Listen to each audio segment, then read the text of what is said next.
Hello. Okay, the purpose of this lesson is to help you find a career that fits your personality. That is a major decision. So I wanted to make sure I included our lesson now that we know supply and demand, and we know we need to find a career that has a high demand and preferably is more than supply. But more importantly, we need to find a career that would make us happy. So, um, so that is the purpose of this lesson. So, a great deal of information, I have to give credit, came from Paul Tigger and Barbara Barron, their husband and wife team. And they wrote a book called Do What You Are. Okay. And what the book does is it identifies personality types and after you have identified your personality types, they give careers based on your personality type. Okay, so there are many tests. There's the Briggs, there's the Myers. There are many tests that are out there that counselors use to help guide students towards what career they want. Okay, so this is just a way to guide you. If you already know what career you want, then that's great. Go for it. Follow your heart. But whether or not you are sure or not sure, this lesson would also just give you some, hopefully, self awareness and some valuable knowledge. Okay, so we're going to start. You're going to answer all the highlighted parts. So the first thing you're going to do is you're going to click on this link and it would lead you to this website. Okay, and in this website, you scroll down and you start answering the questions. So you enjoy vibrant social events with lots of people. If you really agree with that, and then you just answer all the questions and you keep clicking next, next until you finish the test. And once you finish the test, I just want you to screenshot the results. Okay. Um, it would give you a personality type.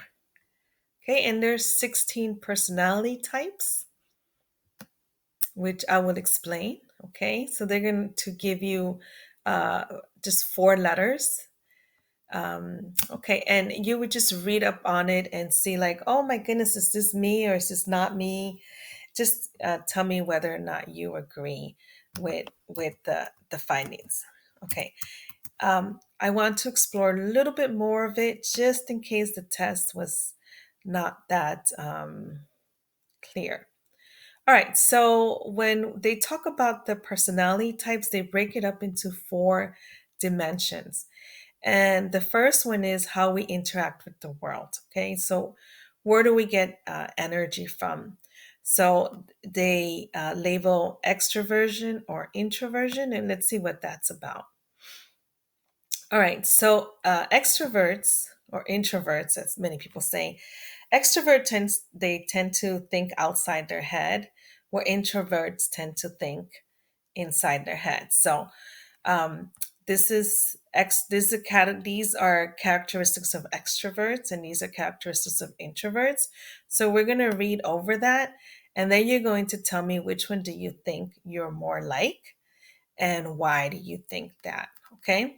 So, for instance, do you tend to think out loud, or do you think things through inside your head? So, perfect example, like I tend to think out loud, and sometimes when I ask my husband a question, he's typical introvert.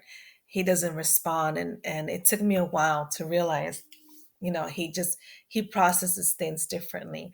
It's also, this knowledge is also not good only for your own, but also to acknowledge that there are different types of personalities out there, and the better we get along with people, the better it is for us. Okay, so yeah. Oh, I wrote the same thing twice. Okay, they tend to be energized by being with other people, and the introverts prefer to, they gain energy from uh, being by themselves, basically. Okay, they like being the center of attention, and introverts tend to avoid being the center of attention. Okay, extroverts tend to act and then they think, where introverts, they don't act right away. They think about the situation. Like my husband's always telling me, "Wait, hold on," and I just act. um, and extroverts, they're very easy to read. They're very freely share personal information, where introverts tend to be very private, and they only have certain friends. They don't, you know, they could have a lot of friends, but they tend to be open only to certain people. And yes, extrovert, this is definitely me. I talk more than I listen. Okay, I always have to remind myself that I have two ears and one mouth. I'm supposed to hear more than I listen, but um, yeah, and introverts tend to listen more than they talk. Okay, and it's not always the case, but there's the basic difference. So I hope you understand the difference between an extrovert and introvert. Again, the extroverts, they think more out loud. They're more talkative. They share information, and introverts are more reserved, if you will.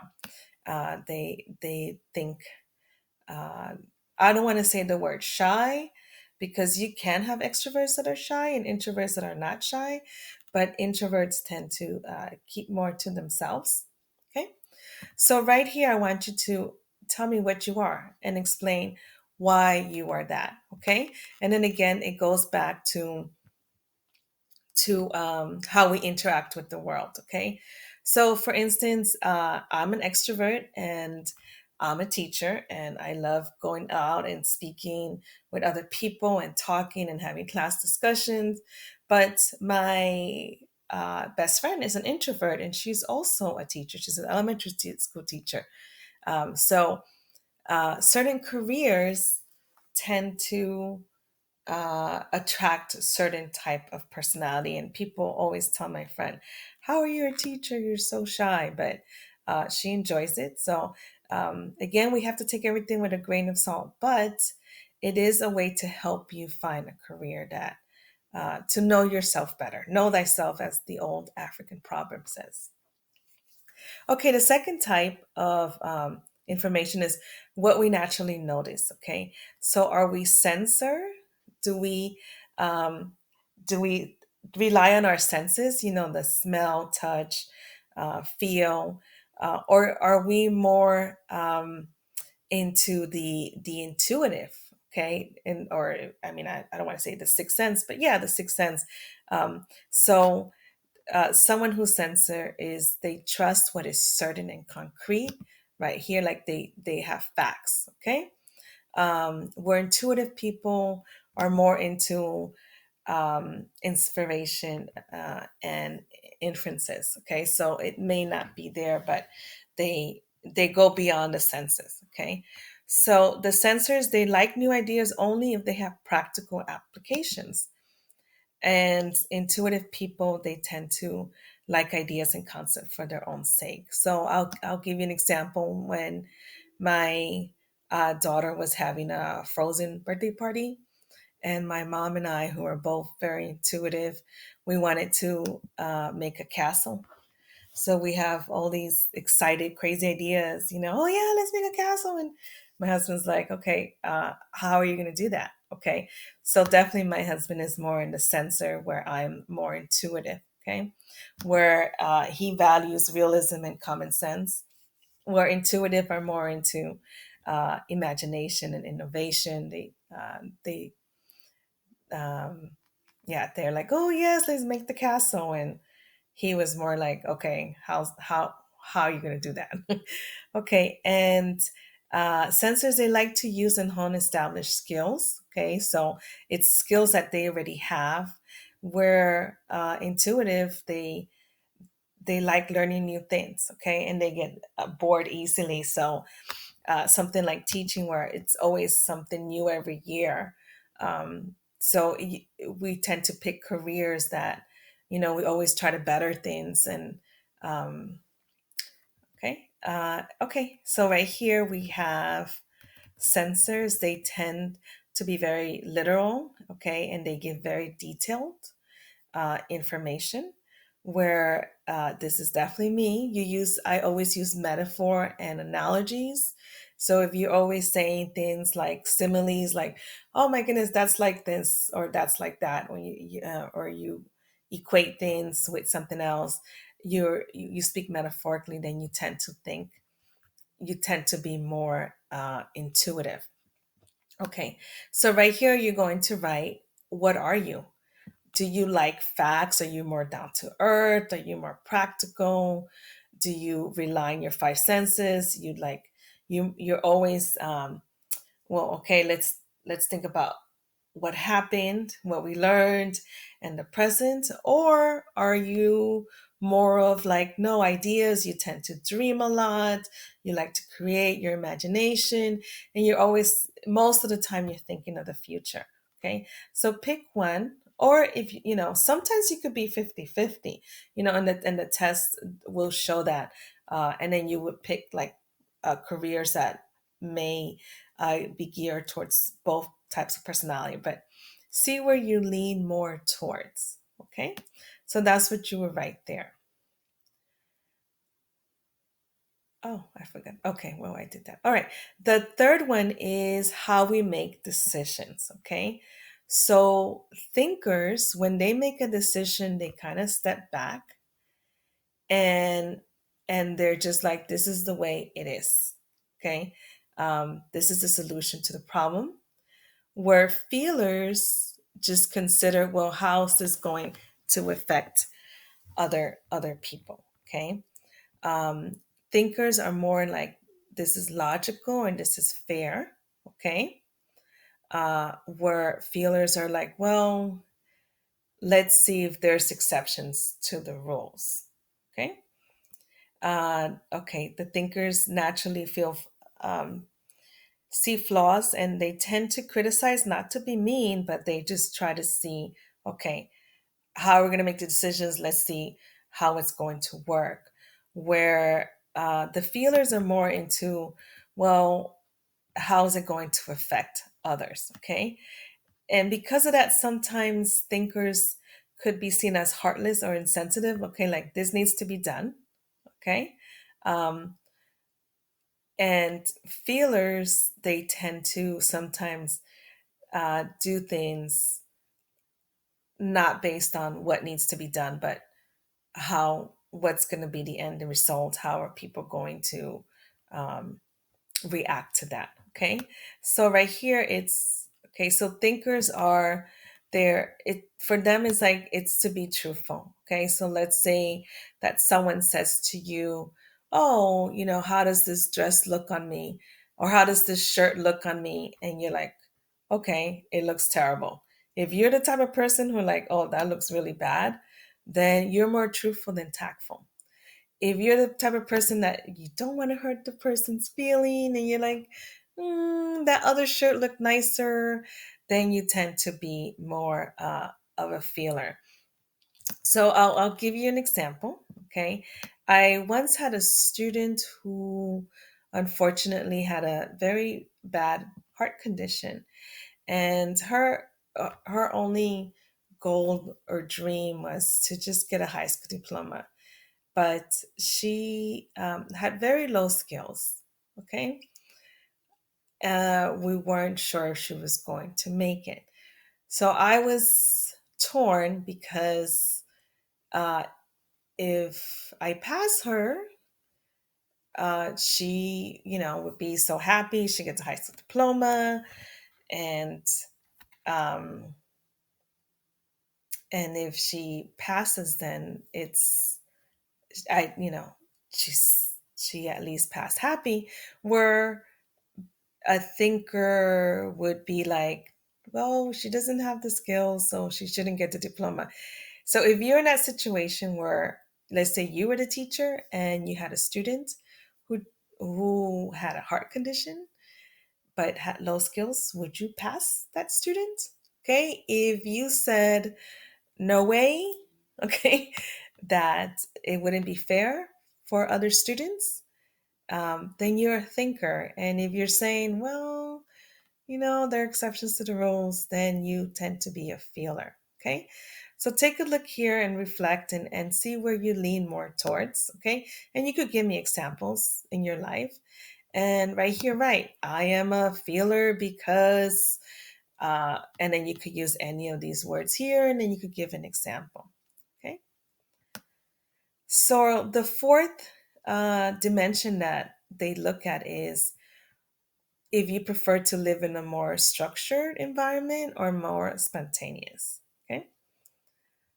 So judgers tend to be happy when decisions are made, where perceivers like, well, let's see what happens. Okay. Um, Judges tend to first work and then play, where perceivers tend to just, um, enjoy now. Okay. Uh, Judges, they tend to set goals for themselves, and perceivers, it's not that they don't set goals, but they change the goal as information comes about. Okay. And here we have judges, they want to know what's going on. So if, let's say, you're hanging out with friends and one of your friends is like, okay, well, where are we going? What time is the movie? What time is this? And then what are we going to do? And then what are we going to eat? Those people tend to be judges because they want to know exactly what's going to happen. If you're the type of person, or if you're one of your friends, it's like, yeah, okay, we'll do that. Oh, or you're driving somewhere and then you see like a food fair or something else, and it's like, oh, let's stop and do that. If you're the type of person like, yeah, okay, let's do that, then most likely you're a perceiver. But if you get annoyed when like plans are changed, then you tend to lean more towards the judger. Okay. Because you want to complete the task. Hey, we set this out. Let's just get this done. Okay, where perceivers like, well, let's. It's not so much the job completed; it's just the satisfaction that you get. Okay, and the way you see time is very different. Okay, perceivers do horrible in jobs that have deadlines. I know most jobs have deadlines, but they have to find a way to deal with deadlines. Okay, so again, look here and see whether you lean more towards this. Do you like closure? You want to make a decision. You like schedule. You're more organized. You like to plan and you're in the now. Then you're a judger. Or if you're more open, you like options. You like to be spontaneous. It's okay to be a little organized, and you're more flexible. Then you tend to be a perceiver. Okay, so right there you would write what you are and explain why. Okay, so now that we've done the four, you're going to write right here. Okay, for instance, I am a extrovert. I definitely know that. I'm intuitive. I am feeling, and I am perceiving. Okay, so you're going to write whatever personality you are based on the charts. Okay. Um, So then you would look, I'm just doing my example. So I am an extrovert, intuitive, feeling, and perceiving. So I'm going to highlight this box here. Okay. So I want you to know which of these you are. And it's also fun to look at what your parents are or people you live with. I think it brings it brings peace. My husband and I are complete opposites, and it helps to understand where others are coming from. Okay, so once you've established what kind of personality type you are, there's a lot of research that shows the career type. So I included this one. You don't have to put this one, but let's say here, ENFP. So you go to your personality type and it gives you a quick description of who you are, your strength, your relationships. Okay, I am the champion. Yay! Different programs say different things, but okay, and it talks a little bit about your personality. You could also look at videos and listen to the video and decide, oh yeah, that's me, or no, that's definitely not me. Um, okay, and then famous people, hobbies. So there's a lot of stuff. I do want you to focus on the careers, and it gives suggestions. Again, these are suggestions. This is to help you because there are careers here that, oh, I never even knew about this. Okay. Top careers. Okay. And it goes by entertainment, business. Um, and you just go down and you're like, well, what's an anthropologist or archaeologist? What do they do? So if you click on it, it tells you more about the career. Okay. So it's a good way to explore who you are, explore what careers. Um, I find it helpful. I find that my 20 years of teaching, it has helped people. So right here, what you could put are links or screenshots and just communicate with me. Let me know if this was helpful to you. Okay. So on your journey to finding a good career for yourself, because the next thing we'll be talking about is how do I follow that career? Okay. Take good care of yourself. Okay. Bye bye.